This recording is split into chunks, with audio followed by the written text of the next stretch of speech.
मे 20 मे रोजी शतशृंगी अपार्टमेंट जे दुर्घटना झाली होती, त्यामध्ये जे 7 जण मृत्युमुखी पडलेले होते, तर त्यांना जे आपण शासनातर्फे मुख्यमंत्री सहायता निधीतून देवाभाऊला कॉन्टॅक्ट करून त्यांच्या ह्याच्यातून जी मदत काय होईल त्याने फोन करून देवाभाऊने त्यांना 5 लाखाची मदत जाहीर केली होती.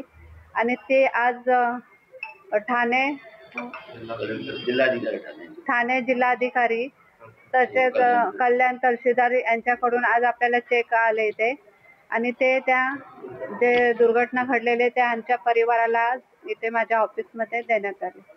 अतिशय लाजिरवाणी बाब निदर्शनास आली.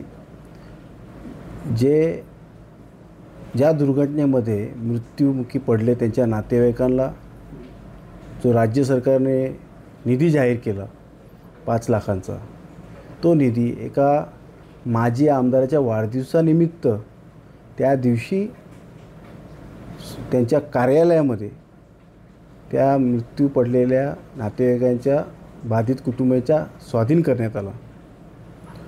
अक्षरशः सरकारी रक्कम देऊन स्वतःच्या झोळीमध्ये पुण्य कमवण्याचा केविलवाणा प्रयत्न होता. मला वाटतं कल्याणपूर्वेमध्ये अशा अनेक दुर्घटना घडल्या. त्या ठिकाणी मृत्युमुखी पडलेल्या लोकांना स्वतःच्या स्वखर्चाने 10 रुपयेसुद्धा देण्याची दानत नसलेल्यांनी असं कृत्य केलं.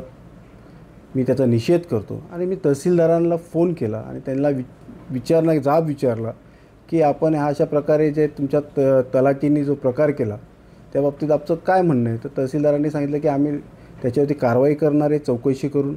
त्यामुळे हा जो प्रकार घडलेला आहे मला वाटतं की निंदनीय आहे. मी त्याचा कल्याण पूर्वेच्या मातोश्री गुंजाई फाउंडेशनच्या माध्यमातून त्याचा निषेध करतो आणि सखोल चौकशी करून त्या तहसीलदारावरती कारवाई व्हावी अशी अपेक्षा करतो.